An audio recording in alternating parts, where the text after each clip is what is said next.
아멘. 오늘의 주시는 하나님의 말씀 에베소서 4장 22절 말씀입니다. 우리 다 함께 한 목소리로 봉독하겠습니다. 너희는 유혹의 욕심을 따라 썩어져가는 구습을 따르는 옛 사람을 벗어버리고.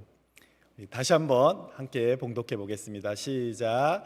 너희는 유혹의 욕심을 따라 썩어져가는 구습을 따르는 옛사람을 벗어버리고.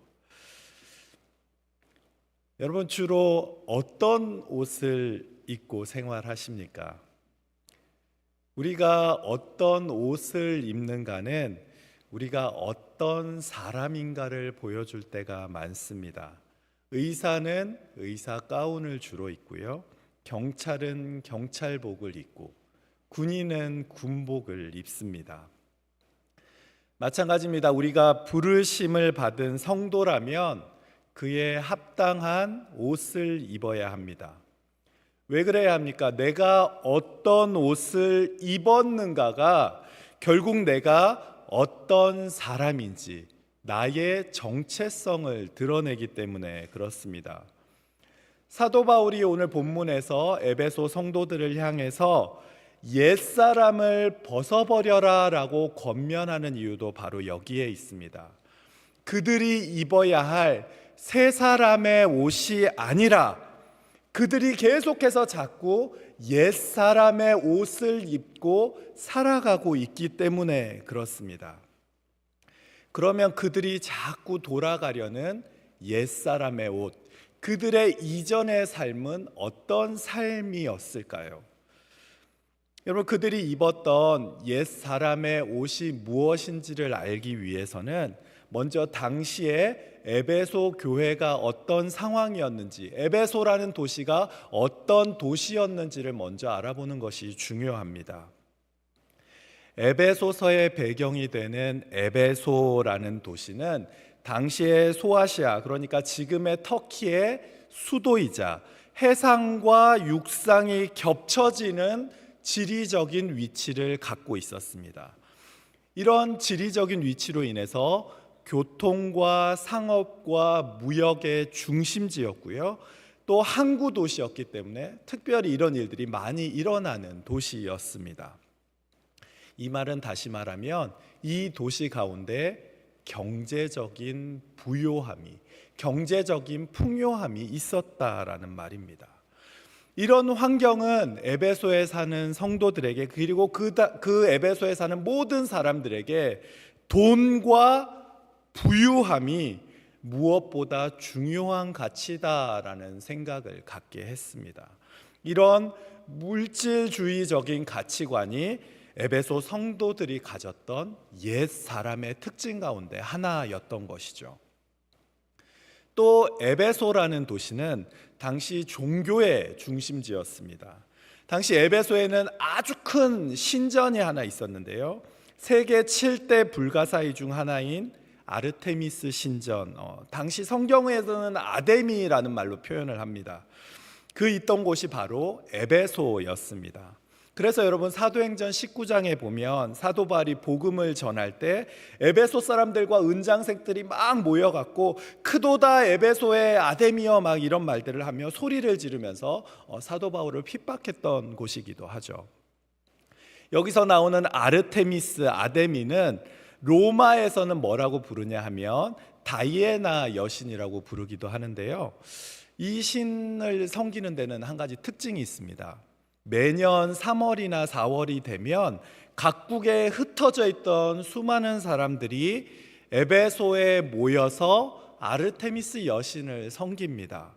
그런데 특이한 것은 이 축제 기간 동안에 남편과 아내가 있는 사람들도 그때만큼은 이성의 다른 사람들, 다른 남자 여자와 성관계를 해도 법에 저촉되지를 않았습니다. 이런 음행에는 단 한 가지 조건이 있었는데, 성관계를 하기 전에 반드시 아르테미스 신전에 가서 여신의 조각상 앞에 절을 해야 한다라는 조건이 있었습니다. 우상 앞에 절을 하기만 하면 자기 마음에 드는 남자와 여자와 쾌락을 즐겨도 법적으로는 아무런 문제가 없는 도시가 바로 에베소였습니다. 거기에 헬라 철학이 들어와 있었고 황제를 숭배하고 온갖 혼합 종교가 뒤섞여 있었던 도시가 바로 에베소였기 때문에 우상 숭배가 굉장히 심각했던 것이죠. 이런 심각한 종교적, 도덕적, 윤리적인 타락이 에베소 성도들이 가졌던 옛사람의 두 번째 특징입니다. 그런데 놀라운 사실은 이런 어려운 상황 가운데서도 에베소 교회가 계속해서 부흥을 했다라는 사실입니다. 교회가 크게 성장을 했다라는 것이죠. 그런데 바로 이런 성장 가운데서 세 번째 문제점이 생겨납니다. 에베소 교회가 성장하는 데는 유대인 성도들과 이방인 성도들, 그 두 출신의 성도들이 함께 모여들게 되는 것이죠. 그러다 보니 유대인 성도들과 이방인 성도들 사이에 갈등이 생겨나게 되었습니다. 그들은 서로 다른 배경 지식을 가지고 있었고 서로 다른 할례에 대한 생각을 가지고 있었고 서로 어떤 민족인가에 따라서 알게 모르게 서로 차별을 하며 살아가고 있었던 것이죠. 믿는 사람들 가운데 여전히 존재하고 있는 서로를 향한 갈등, 이것이 에베소 교회 성도들이 가졌던 세 번째 옛 사람의 모습, 세 번째 특징이었습니다. 사도 바울은 예수님을 믿고 변화되어야 하는 변화된 사람들이 여전히 옛 사람의 모습을, 이런 특징들을 갖고 있는 것을, 그 모습으로 돌아가려 하는 것을 알고 있었기에 이제는 더 이상 이런 유혹의 욕심을 따라 썩어져가는 그런 옛 모습을 이제는 버려버리십시오라고 권면을 하고 있는 겁니다. 근데 여러분 한번 잘 생각해 보십시오. 이런 옛사람을 버리는 것이 결코 쉽지가 않습니다. 왜냐하면 옛사람을 버린다는 것은 단지 습관을 바꾸는 것이 아니라 그 사람들의 정체성과 관련된, 정체성과 밀접하게 연관되어 있는 부분이기 때문에 그렇습니다. 여러분 한번 가만히 돌아보시면 지금 우리의 삶도 마찬가지다라는 생각이 듭니다. 옛사람, 우리의 옛사람은 오랫동안 우리 안에서 만들어진 정체성이기 때문에 그 정체성을 버리는 것이 쉽지가 않습니다. 여러분 한번 잘 생각해 보십시오. 우리는 이미 세상에서 쭉 살아오면서 몇십 년 동안 화가 나면 어떻게 반응해야 하는지, 남이 나에게 상처를 줄 때는 내가 어떻게 반응해야 하는지, 또 내가 다른 사람에게 인정받기 위해서는 내가 어떤 행동들을 해야 하는지를 오랜 시간 동안 세상에서 경험적으로 습득해 왔습니다. 그러다 보니 이런 반응들이 우리의 정체성을 자연스럽게 형성하게 했고, 이렇게 반응하는 것이 익숙하고 편안하기 때문에 우리는 그 옛사람에 익숙해져서 나도 모르게 동일하게 새 사람이 되었음에도 불구하고 예전처럼 동일하게 반응하면서 살아가고 있는 것이죠. 여러분은 어떠신지 모르겠는데요, 저는 구두를 한번 신으면 그 구두가 밑창이 달 때까지 한 구두만 신는 경향이 있습니다. 그러다 보니 제 아내는 저에게 구두를 좀 여러 구두를 번갈아 가면서 좀 신으라고, 그래야 구두가 오래 간다고 좀 번갈아 가면서 신으라고 권면을 합니다. 그래야 구두를 오래 신으니까 그렇죠. 그래도 저는 계속해서 한 구두를 신을 때가 많이 있습니다. 밑창이 떨어진 구두는 밑창을 갈아서라도 그 구두를 계속해서 신습니다. 여러분 왜 그런지 아십니까? 새 구두를 처음 신으면 어색하고 불편하니까요. 그런데 예전 구두는 이미 내 발에 너무 잘 맞게 되어 있기 때문에 제 발에 딱 맞으니까 편안한 것이죠. 우리가 새 옷으로 갈아입기 어려운 이유도 바로 여기에 있습니다. 처음 새 옷을 입으면 그 감촉도 어색하고 움직일 때도 이게 뭔가 좀 불편하고 잘 안 맞는 것처럼 느껴질 때가 있습니다. 그런데 여러분, 사실은 새 옷이 나에게 잘 맞지 않는 것이 아니라 이전에 입었던 옷이 나에게 너무 잘 맞기 때문에 그래서 새 옷이 어색한 겁니다. 몸이 이미 예전 옷에 익숙해져 있고 그 옷에 잘 맞게 되어 있는 것이죠. 우리가 새 사람이 되기 어려운 이유가 바로 여기에 있습니다. 우리는 우리의 예전의 삶, 세상 가운데서 살았던 이전의 삶이 그 삶이 우리에게 너무나 익숙합니다. 그러다 보니 새로운 삶으로 변화해서 살아내는 것이 어색한 것이죠. 마치 거지가 어느 날 왕자가 되어서 왕자처럼 살려고 하니 불편한 것과 같습니다. 그러나 여러분, 우리가 더 이상 거지가 아니라 왕자가 되었다면 이제는 더 이상 예전의 옷과 예전의 신을 신고 살아갈 수는 없는 겁니다. 신분이 바뀌었으면 처음에는 어색하다 할지라도 계속해서 새 옷을 입고 새 신을 신어야만 합니다. 언제까지고 예전의 삶으로 돌아가려고 하는 것이 아니라 이제는 새로운 삶을 살기 시작해야 하는 것이죠. 또 우리가 옛사람을 벗어버리기 어려운 또 다른 이유가 한 가지 있습니다. 여러분, 옛사람을 벗어버리는 데는 시간이 걸리기 때문에 그 옛사람을 버리는 것이 쉽지가 않습니다. 여러분, 한번 우리가 옷을 갈아입는다라고 생각을 해보십시오.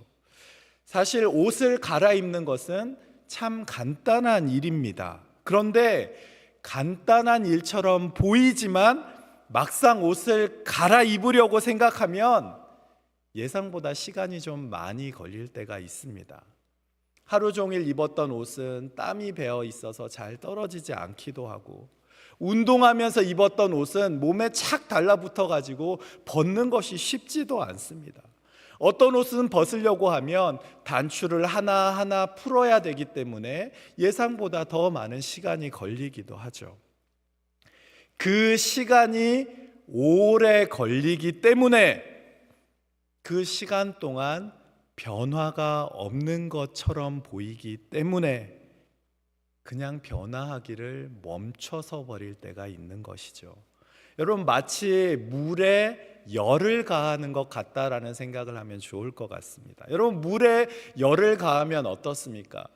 물이 100도가 돼서 끓기 전까지는 그 물의 모습이 10도일 때나 20도일 때나 30도일 때나 변화가 없습니다.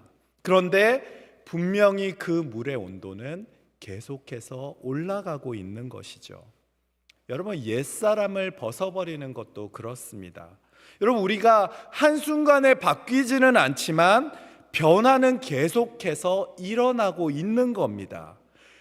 그래서 그 변화에 걸리는 시간은 결코 실패가 아닙니다. 그러니 여러분, 옛사람 버리는 것을 포기하지 마십시오. 하나님께서는 지금 이 순간에도 우리를, 또 우리 사랑하시는 중앙교회를 계속해서 새롭게 하고 계시고 계속해서 변화시켜 가시는 줄 믿습니다. 여러분, 그래서 이어지는 23절 말씀을 보시면 뭐라고 말씀을 합니까? 오직 너희의 심령이 새롭게 되어라고 말씀을 합니다. 그런데 여러분, 여기서 새롭게 되어라는 말씀은 아나네우스 타이라는 말을 사용합니다. 이 말은 아나, 다시라는 말이랑 새롭게 하다라는 네우스 타이라는 말이 합해져서 된 말입니다. 그런데 이 말이 현재 시제형으로 사용되고 있어서 이 말은 어떤 의미가 되냐면 계속해서 매일매일 새롭게 한다라는 말이 되는 겁니다. 한 번 새롭게 하고 끝나는 것이 아니라 계속해서 새롭게 한다라는 뜻이죠. 그런데 잘 보시면 새롭게 한다가 아니라 새롭게 된다라는 말입니다. 그 말은 내가 스스로를 새롭게 하는 것이 아니라 성령님께서, 하나님께서 매일매일 나를 새롭게 만들어 가신다라는 뜻이 되는 것이죠. 여러분, 그러면 결국 우리를 새롭게, 옛사람을 벗어버리고 새 사람을 입는 방법이 무엇입니까? 내 힘으로 나를 바꾸는 것이 아닙니다. 여러분, 우리가 아무리 열심히 수양하고 우리가 아무리 열심히 돌을 닦아도, 우리가 1년 내내 면벽 수행을 한다 할지라도, 평생을 그렇게 수행을 해도 우리는 결코 우리 스스로를 바꿀 수가 없습니다. 왜냐하면 우리의 마음은 흙탕물 같아서 한순간에는 그 흙탕물이 가라앉아 있을 때는 좀 투명한 것처럼 보이지만, 누가 한번 그 흙탕물을 휘저어 놓으면 한순간에 그 흙탕물이 다 올라와 버리는 그런 마음을 가진 사람들이기 때문에 그렇습니다. 그러면 우리가 해야 하는 일은 무엇입니까? 어제도 말씀드렸던 것처럼 오직 예수 그리스도를 바라보는 것, 주님의 도우심을 구하는 것 말고는 다른 방법이 없습니다. 그렇게 주님을 바라볼 때 성령님께서 우리 안에서 새로운 일을, 놀라운 일을 계속해서 시작해 가시는 것이죠. 이렇게 성령이 우리 안에서 일하기 시작하실 때 우리의 삶은 변하기 시작합니다. 여러분, 그러면 성령님께서 일하실 때 일어나는 그 변화가 무엇입니까? 25절 말씀을 보면 이렇게 말씀을 합니다. 우리 25절 말씀 한번 함께 읽어보겠습니다. 시작. 그런즉 거짓을 버리고 각각 그 이웃과 더불어 참된 것을 말하라. 이는 우리가 서로 지체가 됨이라. 아멘. 여러분, 우리가 거듭난 성도임을 볼 수 있는 가장 명확한 특징이 무엇입니까? 분명하게 드러나는 특징은 여러분, 말의 변화로 드러나게 되어 있습니다. 우리가 진리이신 예수 그리스도를 머리로 하는 공동체라면, 그 몸의 지체라면 마땅히 거짓을 버리고 서로에게 진실하게 말할 수 있어야 합니다. 그런데 예수님을 믿는 성도다라고 말을 하면서 그 입술에 거짓이 가득하다면 어떻게 되겠습니까? 진리이신 예수님을 머리로 하는 한 몸에 나는 거짓말을 하게 된다면 속할 수가 없게 되는 것이죠. 아니, 그 몸의 지체가 되기는커녕 나도 모르게 마귀의 종노릇을 하게 되는 겁니다. 왜 그렇습니까? 여러분, 거짓은 마귀의 특징이기 때문에 그렇습니다. 그래서 요한복음 8장 44절 말씀을 보시면 이렇게 말씀을 합니다. 너희는 너희 아비 마귀에게서 났으니 너희 아비의 욕심대로 너희도 행하고자 하느니라. 그는 처음부터 살인한 자요 진리가 그 속에 없으므로 진리에 서지 못하고 거짓을 말할 때마다 제 것으로 말하나니 이는 그가 거짓말쟁이요 거짓의 아비가 되었습니다. 이렇게 말씀하지 않습니까? 여러분, 잘 보십시오. 거짓의 아비가 누구입니까? 거짓의 아비가 마귀입니다. 그래서 정직하지 않고 속이는 것은 마귀에게 속한 자의 특징입니다. 여러분, 또 우리가 하지 말아야 하는 것이 무엇입니까? 29절 말씀을 보시면 무릇 더러운 말은 너희의 입 밖에도 내지 말고 라고 말씀을 합니다. 그러면 거짓말 하지 말아야 하는 것처럼 더러운 말도 하지 말라라고 권면하는 것이죠. 여기서 더러운 말이라는 말은 로고스 사프로스라는 말을 하는데, 이 말은 뭐냐 하면 문자적으로 부패한 대화 또는 썩은 대화를 의미합니다. 그러니까 이 말의 뜻은 부도덕한 말을 하는데 이것을 의식적으로 악의를 가지고 일부러 남을 상처 주기 위해서 그런 더러운 말들을 한다라는 거예요.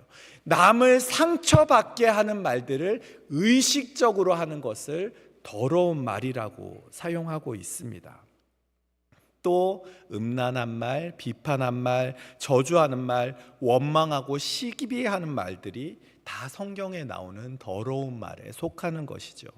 그러니 이런 더러운 말들도 하지 말라라는 겁니다. 여러분, 그러면 이런 더러운 말들을 제해버리고 우리의 입술에 있어야 하는 말은 무엇이겠습니까? 29절 하반절 말씀을 보면 우리 입술에 있어야 하는 말이 무엇인지를 설명합니다. 오직 덕을 세우는데 소용되는 대로 선한 말을 하여 듣는 자들에게 은혜를 끼치게 하라라고 말씀을 합니다. 여러분, 우리에게 어떤 말이 있어야 한다고요?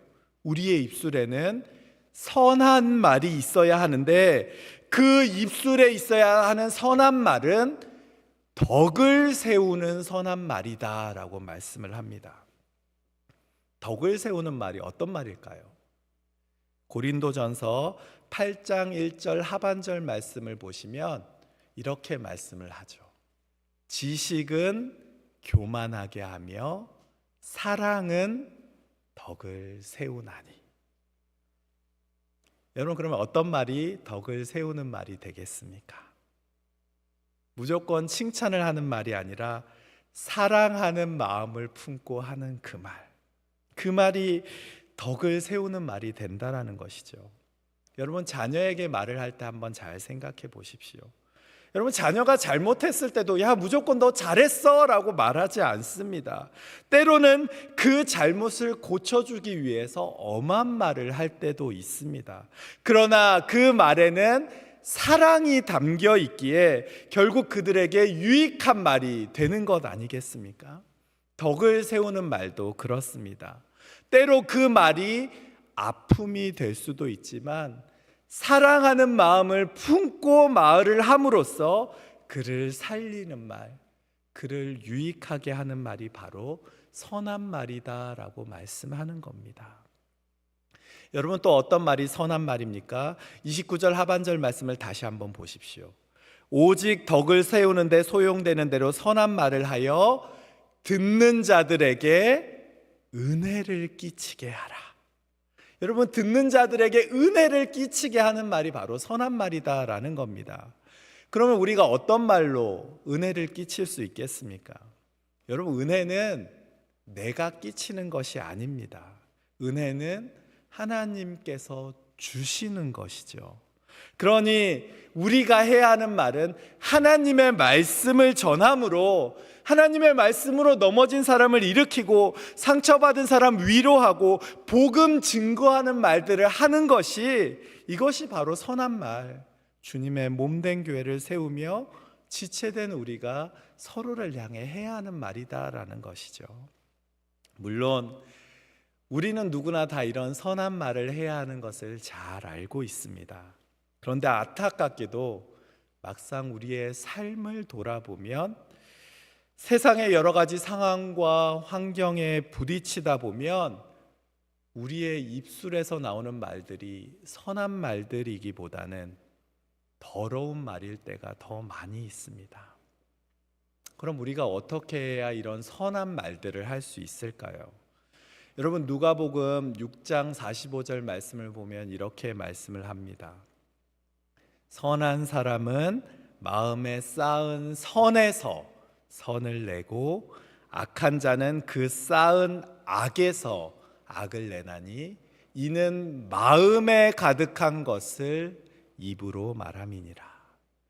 보십시오. 우리의 입술에서 선한 말이 나오게 되기 위해서는 먼저 우리의 마음을 채워야 되는 것이죠.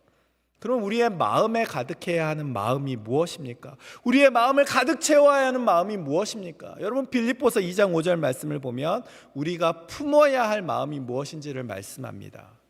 너희 안에 이 마음을 품으라 곧 그리스도 예수의 마음이니. 보십시오. 선한 말의 출발점이 바로 여기에 있습니다. 먼저 우리 안에 예수님의 마음을 품을 때 비로소 우리의 입술에서 선한 말들이 나오게 됩니다.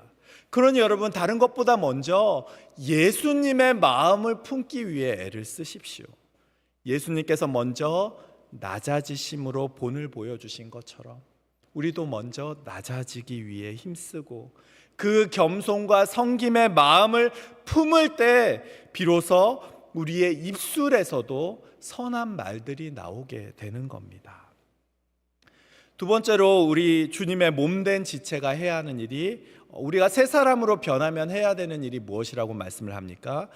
분을 내어도 죄를 짓지 말며 해가 지도록 그 분한 마음을 품고 살지 말라라고 말씀을 합니다. 여러분, 이 말씀은요, 화를 내면 안 된다라는 말씀은 아닙니다. 화를 낼 수는 있습니다. 그런데 여러분, 화가 난 상태에서 계속해서 그 화난 마음을 품고 계속해서 살아가지는 말라라는 말씀이죠. 여러분, 혹시 이런 말 들어보신 적 있습니까? 날아가는 새가 머리에 똥을 싸는 것은 막을 수 없다. 그러나 머리에 둥지를 트는 것은 막을 수 있다. 여러분, 우리가 살아가다 보면 날아가는 새가 머리에 똥을 쌀 때가 있습니다. 우리를 화나게 하는 일들, 우리를 화나게 하는 사람들, 그런 예상치 못한 상황이 나도 모르게 우리에게 다가올 때가 있습니다. 그런데 여러분, 계속해서 거기에만 얽매여 있지는 말라라는 것이죠. 왜 그렇습니까? 여러분, 분을 내고 화를 내는 것은 불덩어리를 내 마음에 품고 있는 거랑 같습니다. 그러다 보면 결국해서 미워하고 화를 내고 있으면 그 분노가 다른 사람만 태우는 것이 아니라 결국 그 불덩이가 나도 태워버리기 때문에 그렇습니다. 이렇게 우리가 분을 품고 살다 보면 우리 마음에 틈이 생기고 마귀가 그 틈을 타고 우리 안에 들어오기 때문에 그런 것이죠. 그래서 분노는 마치 댐에 구멍이 뚫리는 것과 같습니다. 얼른 메워버리지 않으면 나중에는 우리 마음을 다 무너뜨리게 되는 것이죠. 그래서 제가 여러분 말씀드리지 않습니까? 잠언 4장 23절 말씀을 보시면 무릇 지킬 만한 것 중에 더욱 내 마음을 지켜라. 생명의 근원이 여기서 난다라고 말씀하시는 것이죠. 그럼 어떻게 해야 우리가 그 분을 품지 않고 마음을 지킬 수 있겠습니까? 여러분, 분노하고 화가 날 때 그 짐을 하나님께 내려놓으십시오. 로마서 12장 19절 말씀을 보면 이렇게 말씀을 합니다. 내 사랑하는 자들아, 너희가 친히 원수를 갚지 말고 하나님의 진노하심에 맡기라. 기록되었으되 원수 갚는 것이 나에게 있으니 내가 갚으리라 라고 주께서 말씀하시니라. 보십시오. 우리가 분노를 내 품에 끌어안고 내가 복수해야지 이런 마음을 갖고 살아가는 것이 아니라 하나님께서 갚으실 것을 믿고 하나님께 맡기는 것, 그것까지가 우리가 해야 하는 일입니다. 그러면 어떻게 된다고요? 주님이 갚으시겠다라고 말씀하십니다. 그러니 여러분, 여러분의 억울함과 답답함, 분노함을 다 하나님께 쏟아 놓으십시오.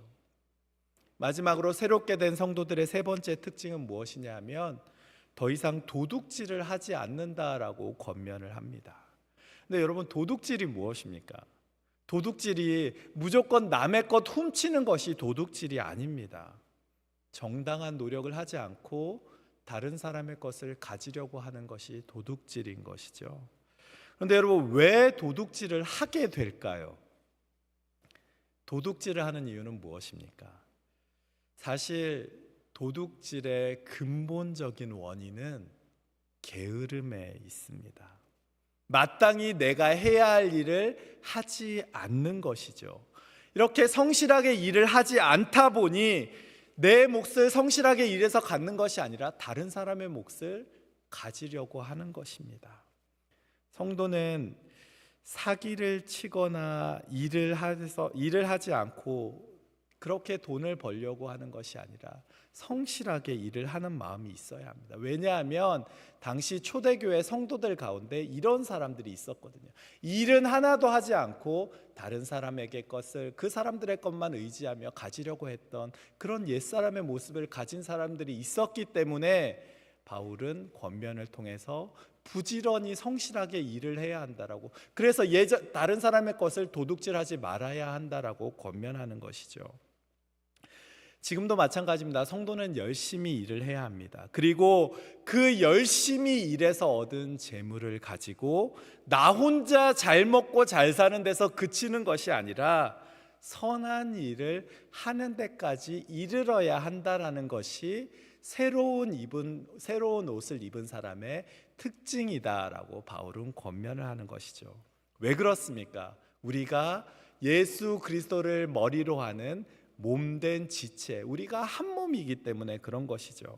그러니 경제 활동을 통해서도 예수 그리스도의 몸을 함께 세워가는 것이 예수님의 지체된 우리가 서로 해야 하는 일이다라고 권면을 하는 겁니다.